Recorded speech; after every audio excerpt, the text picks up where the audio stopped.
대신에 외부는 그 뭐 전멸기가 있다거나 상황이 좀 변수가 많죠. 그래서 사실은 뭐 메인탱, 서브탱으로 저희가 많이 나누지만 타나시나 같은 경우는 탱들이 기본적으로 어느 정도 스펙이 되는 게 좋아요. 그래서 장비가 좋으면 오히려 내부가 할 만하고 장비가 나쁘면 외부가 할 만한 뭐 꼭 그렇다는 건 아니지만 그런 형태고 지금 보면은 이제 그 리젠되는 자리에 세월 밟고 탱이 버티죠.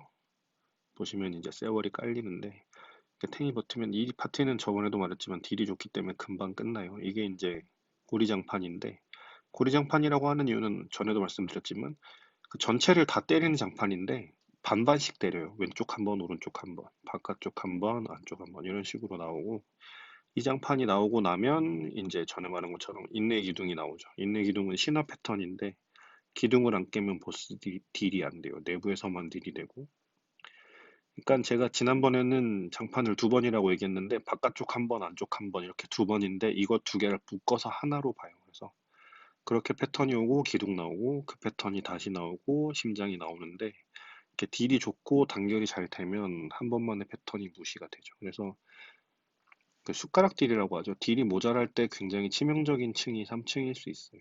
이거는 정말 딱 딜로 끝나는 파티일 때 한번 제대로 설명을 다시 드리고 4층 넘어왔는데요.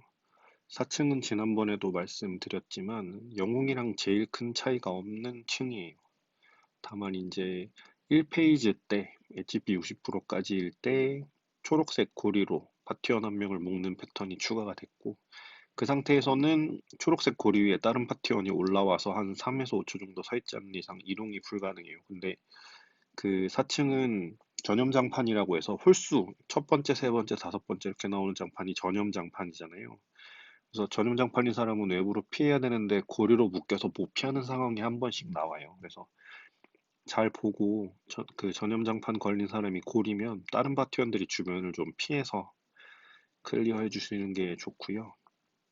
예, 그렇게 진행을 하다 보면 이제 페이지 2 60%부터 0%까지 진행이 되는데 이 파티는 딜이 충분한 파티이기 때문에 프리오니 패턴을 무시하지만 그 딜이 충분하지 않은 파티는 그 페이지 2 때 이 서브탱이 외부로 나가서 광란을 40 채운 다음에 광란 40 채우면 이제 프리온이 나오는 아공간으로 끌려 들어가잖아요. 거기서 프리오니가 두 마리 나올 때까지 버티다 나오는 방식으로 클리어를 많이 해요. 그리고 그 지난번에 보니까 프리오니가 뭐냐고 하시는데 악몽의 주인이라는 몹인데 생긴 게 프리오니예요. 그래서 이제 그 페이지 2 때 내부로 아공간으로 끌려 들어가 보면 중앙에 검이 꽂혀 있고 거기로 잡몹들이 접근을 해요. 그래서 잡몹들이 칼에 부딪히면 자폭을 하는데 그 자폭을 하면 우리 공략하고 있는 파티원들한테 데미지를 주는 형태고 특히 악몽의 주인이라는 몹이 그 칼에 부딪혀서 터지면 그 외부에서 타나토스를 치고 있는 사람들한테는 광역이라고 들어보셨는데 악몽 폭발이라고 하는 엄청 넓은 범위의 광역기가 터져요. 그게 신화에서는 맞으면 거의 즉사기 때문에 그거를 방지하기 위해서 프리오니가 칼에 못 부딪히게 끌고 다니는 걸 말하는 거고 보통 두 마리 정도 끌고 다니다 보면 광란이 한 90 정도 돼요. 그리고 다들 아시겠지만 광란이 100%가 되면 나는 죽고 외부에는 악몽 폭발이 터지니까 그 전까지 최대한 프리오니를 끌다가 중앙에 NPC한테 말 걸고 다시 나오는 형태로 클리어를 하는 거죠.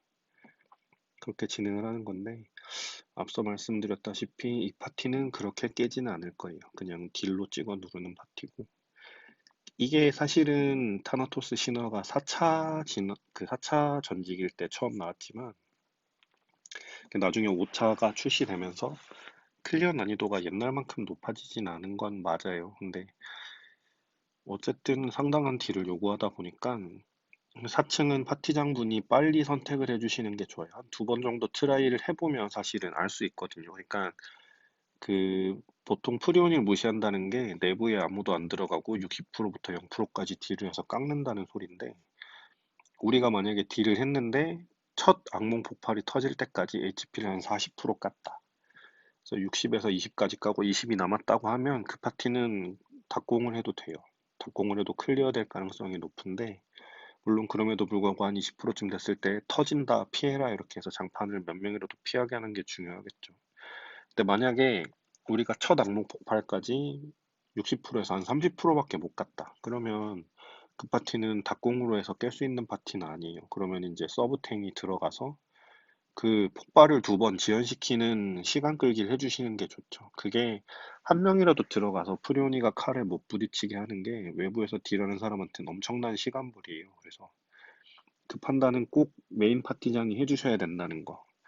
12명이 다 가지만 사실 경험이 많은 분들이 한두 명씩은 섞이잖아요. 그래서 그분들이 좀 단호하게 그 역할을 해주실 필요가 있어요. 그리고 전에도 말씀드렸지만 타나가 모든 층에서 보스가 이제 버프를 다 날리지만 4층은 암속 보스이기도 하고 오라티오나 성속 성향을 많이 받기 때문에 수시로 버프를 채워주셔야 돼요.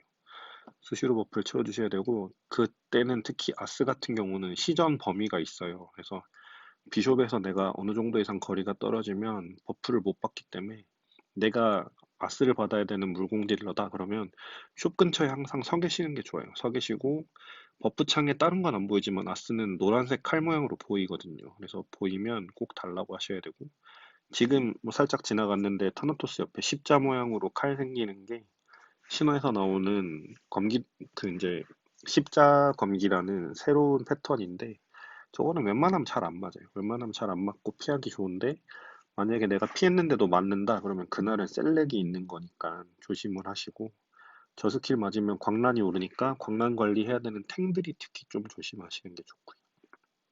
그리고 뭐 서브탱 입장으로 설명드린다고 했는데 서브탱은 4층에서 제일 크게 해야 되는 건 메인탱이 내부로 끌려 들어갔을 때 바로 보스옥으로 잡고 탱 커버하는 게 제일 중요하고 그래서 지금 보시면 이제 30초 버티기 들어가서 버티고 클리어가 되는 영상이고요. 사실 이 파티는 실수도 많이 했지만 딜 자체가 우월해서 좀 잘 깬 파티예요. 이렇게 참조를 하시면 좋을 것 같고 제가 이제 일요일에는 6인 파티 클리어가 있으니까 6인 파티 영상을 또 하나 가지고 올 거고 그 다음 주에는 이렇게 베테랑들은 아니지만 딜 좀 모자라시는 분들 모시고 다시 오겠습니다. 그럼 영상은 여기서 마치겠습니다. 감사합니다.